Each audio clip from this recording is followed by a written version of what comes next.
Parang marami sila dito.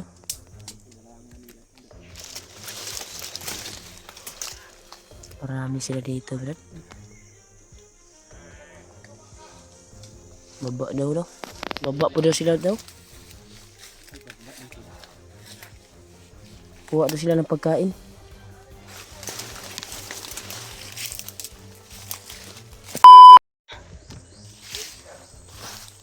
Yan dol. Nandun sila Kuya Buds dol. Ito daw kami magpapahinga. Kaya ang daan na ito tol ay ito yung daanan na sikretong daanan. Bababa daw. Sabi nila Kuya Buds at Genre. Dito kami dadaan ngayon. Kasama namin yung bata na dala-dala namin. Yung na-rescue ni Genre. Yan. Nandun din sila Kuya Buds. Kasama ko pa rin. Si Genre. Yan. Kaya patuloy pa rin kami sa paglalakbay. Upang uwing ligtas. Sana tol, padarsan niyo po tol. Si Julio. Hanap din namin dahil ang balak namin na ibaba saglit yung bata dahil nahihirapan kami sa paggalaw dito kapag dito nandito yung bata. Naawa na din kami sa kalagayan ng bata tol. Kaya mababa kami upang ihatid to at makapag-relax yung bata na rescue ni Genre. Itong dinaanan namin ay sikretong daan daw ito, sabi ni Genre. Ito ay patungong bayan.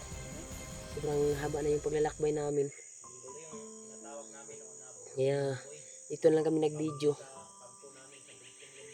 para malaman nyo din yung update namin kung saan na kami banda. Putol-putol yung video namin ngayon. Kaya ngayon ay nakapag-isip kami na mag-video kami upang makuhan talaga malabas namin itong bata na ito. Yan si Genre. Ito yung sinasabi ni Genre na pinagtambayan nila dati, bugtong na kwanto lumpot. Yan. Buwang na kayo. Kaya habang nagpapahinga kami ay update muna kami. Maglakbay kami ngayon.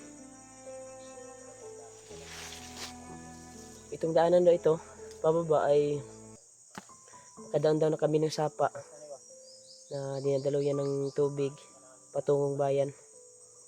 Iwan ko lang kung hindi kami maharang dahil may nakabantay daw ng mga kwan daw dyan dati. Mga tauhan din. At dyan dumadaan yung mga bandido na galing bayan at aakyat dito. At makadaan din daw dyan yung mga motor na sinasabi ni Genre dahil mahababa lang yung tubig sa sapa. Mataas pa yung yan.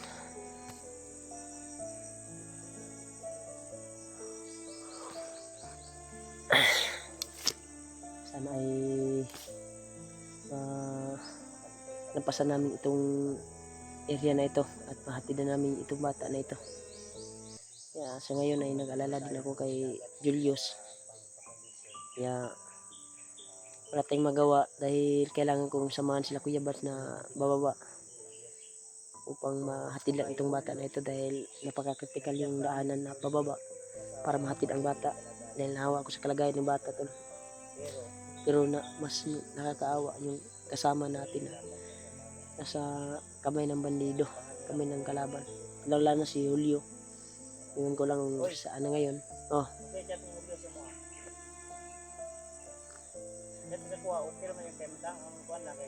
Inanap na tayo. Inanap tayo.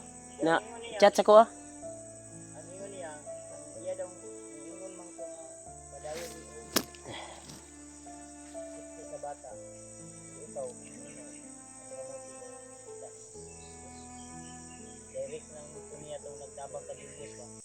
oo, pangitaon niya. Kaya pag gumandaon nito, pag makuha namin yung bata. Ha? 40. Pwede man kasi mo anak, mahalag kuan, baba lang po kadayon. Makita lang natin sagad kung sabangan mo ba tayo ang Pwede po. ay pwede sa ugangan kasi Alala ako din sa anak ko tol. Yan ang plano ni Kuya Buds na pag mahati na itong bata na ito ay sama daw ako aakyat. July 3 karon koy. July 3 ngayon. Baba ta kinan mga 5 4 o sa may dagan niya. Oh, plano ni Kuya Buds pag mahati namin itong bata na ito ay babalik kami kaagad upang ma-rescue si Julius at patagpuan yung nagdala ng cellphone kay Julius. Pero si Julio tol ay pagsamantala ay hinanap niya yung guandol dahil malayo na kami sa kanyang kalalagyan ngayon. Dahil hiwalay siya sa amin ni Kuya Buds. Ang balak ni Julio ay patuloy siya sa paglakbay at mahanap si Julius at yung may dalang cellphone. Kaya kami, ang balak naman namin ay mahatid itong bata dahil baka madisgrasya at kawawa naman, may pamilya pa ito. Pagkatapos namin kuhan, babalik daw kami kagad. Pero nagkuhan ako tol dahil kaarawan din ng anak ko ngayong July 10. First birthday pa nga ng anak ko. Pero babalik ako kaagad pag mahatid namin to. Sabi ni Kuya Buds ay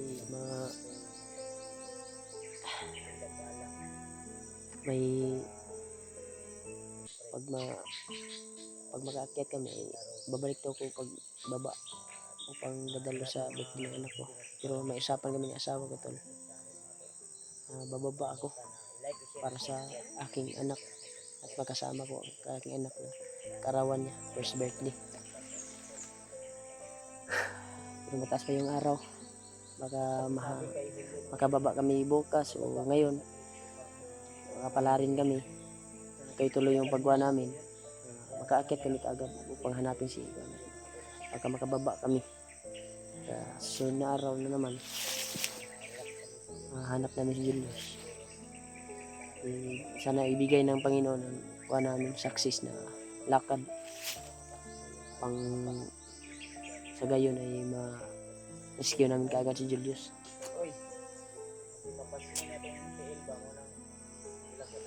Ngayon luwasan ako tol, kasama din white ko,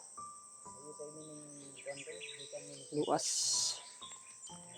Kaya pag-share na video ko tol sa mga kasama ko, lalo na kay Julio. Ito, nag-iwan naman ako ng message sa kanya para malaman niya na iyatin muna namin itong bata na ito. Nawa talaga ako sa kanyang kalagayan. Yan si Kuya Buds yan.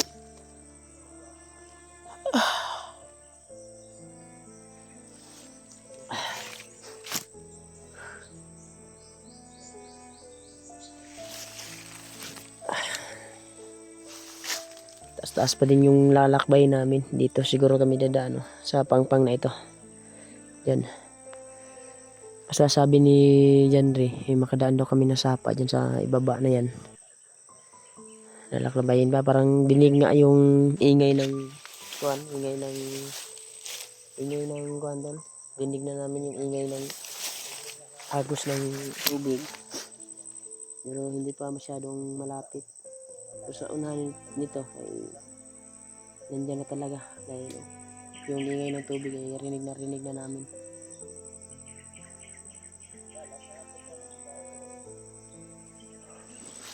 Ito pala yung sinasabi na pupuntahan namin ni Janry. Ito yung sinasabi niya na lumboy na nag-iisang lumboy dito sa kabundukan. Kana nga lumboy tol, yung yan ang tinutustos ng mga matatanda. Makikita ko yan sa kuwan. Ginagawa nilang sigarilyo. Yung dahon, pinaugan nila. Ano? Nalaglag na yung mga kuwan dito tol. Mga langka. Iwan ko ba kung pwede pa yan.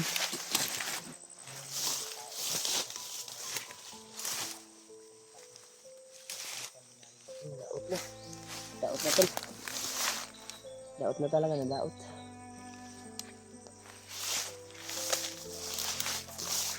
Ah!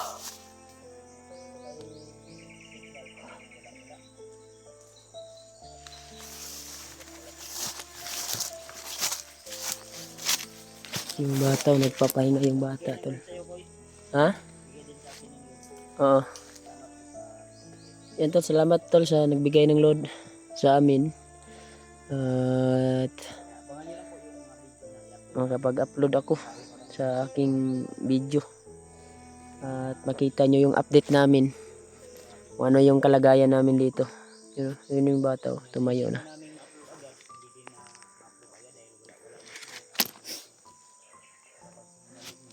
Masig ay mong kuan ya, bili na yung mong sapatos ya ba?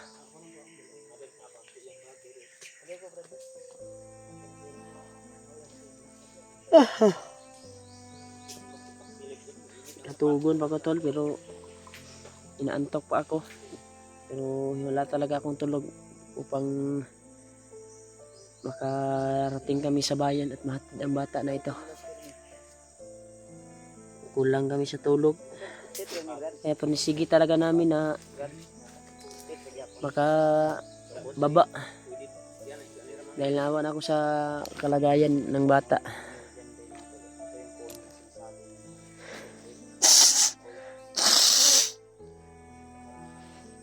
Yung wantol, nasisipon ako. Sinabit yung mga ulo. Kasulukuyan nga may parang bungo pa din sa ibabaw. May meron pa ng sili po na. May bungo, marag may bungo ibabaw. Tandaan mo na dati na yun, pero sa ibabaw. Diyan tayo daw. Haba, diyan. Medyo mataas kasi. Yun o, ang bata o. Yan. Babahon lang din mo na daw. Malalaki na din pala yung mga anyog na natanim namin noon. Ha? Tingnan na, tanong. Gabay para sa una. Ito yung kampo. Ako yung namumuno dito noon ng mandir.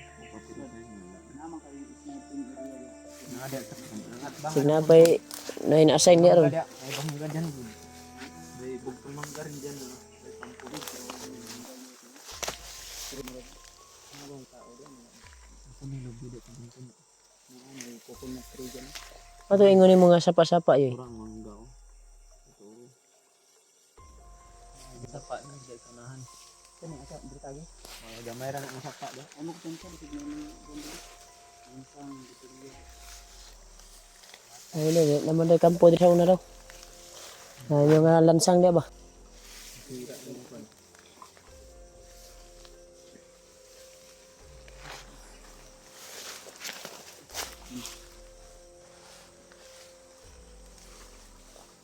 Pero kadalasan, kahit ngayon siguro, kung may mga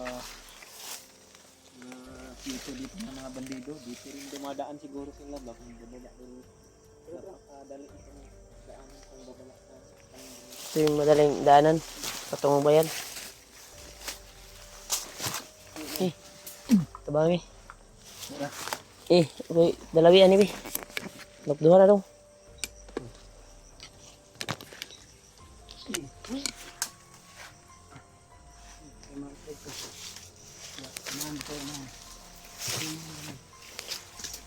Yun.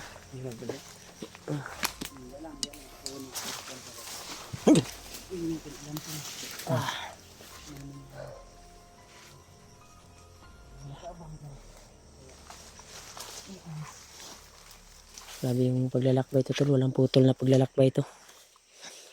Pang makamit lang namin yung matid. Itong bata na ito.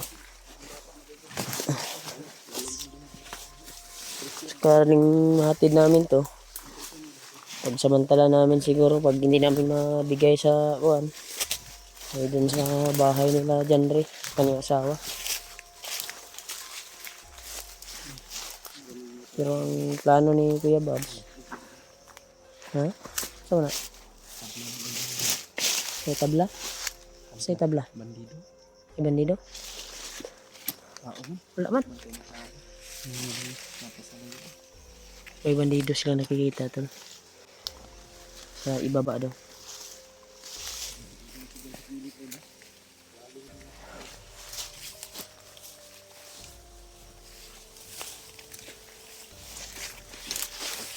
May nagpapahinga? Okay.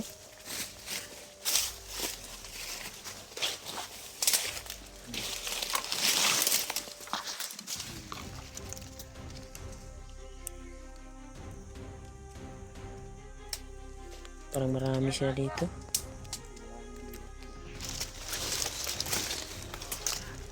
Marami sila dito, Brad. Baba daw. Baba po daw sila daw. Kuha daw sila ng pagkain.